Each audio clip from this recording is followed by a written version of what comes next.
Hey, what's up, everyone? It's Rob and Greg coming to you from the Roost Studios at EDC Specialties. And today we're going to take some time to talk about the Gigantes from Medford Knife Tool. We've been receiving the first couple Gigantes from our bespoke run. This is actually the sunrise version, and Greg happens to have a sunset version, so we're going to be able to go over the differences and the nuances that Medford Knife Tool has incorporated into this new design for the Gigantes run. Now, there's only 100 made. We got 50, and another authorized dealer got 50. So if you didn't get in on our pre-orders, there are a few left that are not spoken for. You might be able to get your hands on one of these incredible collector knives. Yep. Greg, take it away. Show us your Gigantes knife from Medford Knife Tool. So here is the original version. It's a very large Proxima, essentially. Actually, the Proxima was modeled after this one. So it has a 5-inch blade, I believe it is. Well, let's double check that. 5-inch blade. About 11 inches total length. Yeah. And for its size, it actually has a really good weight. It comes in right around the 11-ounce mark, which is like a fighter flipper with a bead on it. And I think it's somewhere in the same range as the Praetorian T of full size, right? Right. A flipper, phosphor bronze, phenomenal action. So you can see this has got the old school popsicle stick, pocket clip on it. It's just been a really great knife. It carries very well in the pocket because it's actually very thin profile. Excellent. So we have one of our new bespoke runs here. Do a little unboxing real quick. Now, when you buy a Medford knife, this is a premium USA made knife. Everything about it, from the materials to the craftsmanship, is absolutely top notch. They come in a really cool soft case. No more S3 cases, guys. Everything's a soft case now. It's a little lighter weight, easier for you to store. And the new Gigantes is going to look very similar. As a matter of fact, this one is the same configuration as Greg's. So we're going to see the two together and have a really nice comparison. So mine was actually sent in for legacy service, just to have it gone through when I received it, and they put the new hardware on it. Originally came with the 2-pin or the snake bite hardware. Oh. Right, so that's why mine has the matching hardware.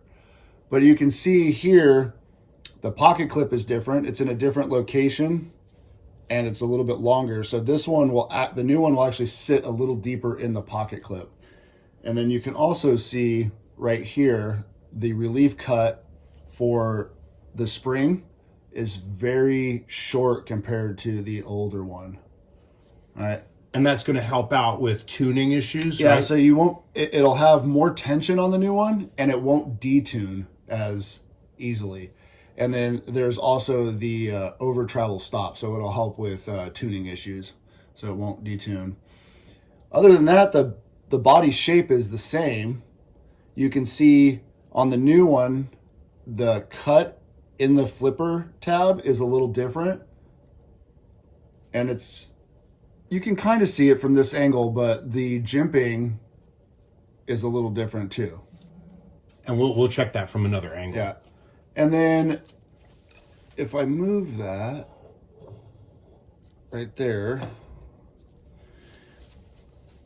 the only thing you can really see different from the new one and the original is the grind on the false edge. This one comes clean back into that curve, and this one stops partially through that harpoon curve. But other than that, they're pretty much the same blade shape and everything like that. Let's check out the show side.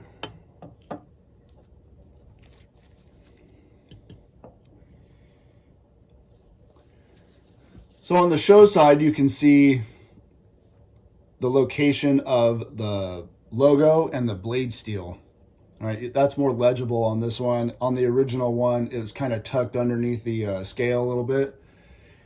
And the other thing is the scallop. The old one, the scallop is a little bit smaller, the finger groove, versus the wider finger groove on the new one. But the hardware's in the same location. Like I said, the body is still the same as the original. They look slightly different because of the chamfer around the edge. So it's got a little bit different chamfer. I'm going to flip it this way and see if I can get that to show.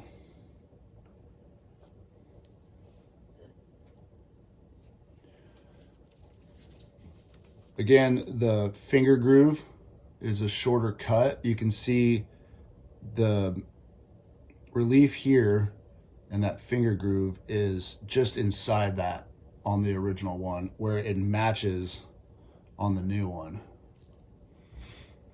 And then there's a little bit of, there's 3 scallops or reliefs on the lock bar.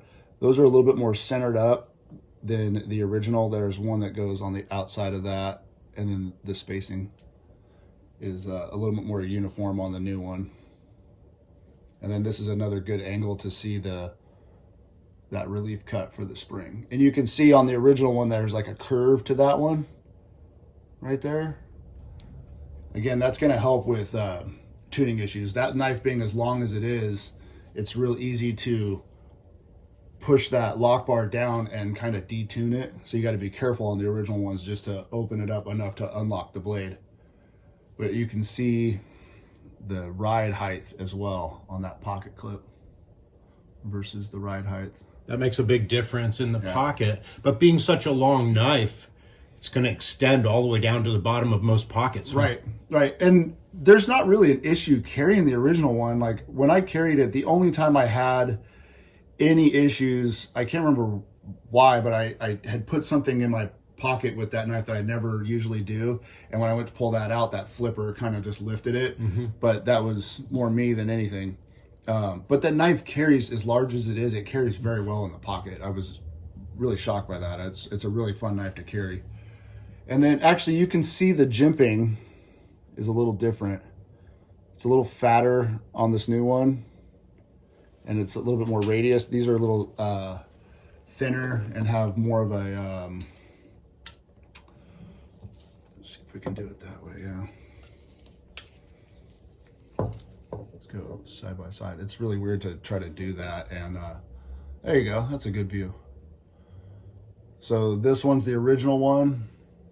You can see how they're closer together and thinner, and then a little bit thicker and has a really nice radius to it.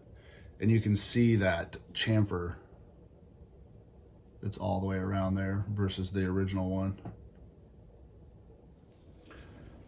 Wow, those are some cool details. I don't know that I would have picked up on all of those just looking at those 2 knives side by side. So great study there. Other than that, the action feels really good on that one. When we pulled it out of the box, it was beautifully tuned. The weight of that blade isn't fighting you trying to open it. Really the only thing I noticed between mine and the new one is that stiffer lock bar. So yeah, that should be for a really good knife. And just simply due to the size of this blade, when you flip the action on it, the momentum really takes the blade out. Very little effort, even in a brand new knife. So guys, this is the Medford Gigantes from Medford Knife Tool. This is the bespoke sunrise version. Many of you have them on order. If you haven't gotten yours yet, or you haven't gotten notice of yours being ready yet, then they will be ready in the next couple of weeks. We're very excited to get all of you your knives. And then, like I said, we do have a few that are configured by us for the shop, for house. So if you see those on the website and you want one of these, better grab them. Base price on these start at $900. Yep. And of course, just like any Medford knife, as you build it out and as you do your custom things, it's kind of an a la carte price. This costs this costs this, et cetera, et cetera. And your final price is based on the options that you've chosen. 100% lifetime warranty, as always. And you can be sure that Greg Medford and everyone at Medford Knife Tool and all of us here at EDC Specialties stand behind this knife and this brand. So if you want to carry something really outstanding, the Gigantes is ready. Get yours now. It's a beautiful showstopper of a knife, and for the price, you're getting a lot of knife. Yeah. That's a lot of knife for any price. Right. That's a lot of knife. Thanks for tuning in today, you guys.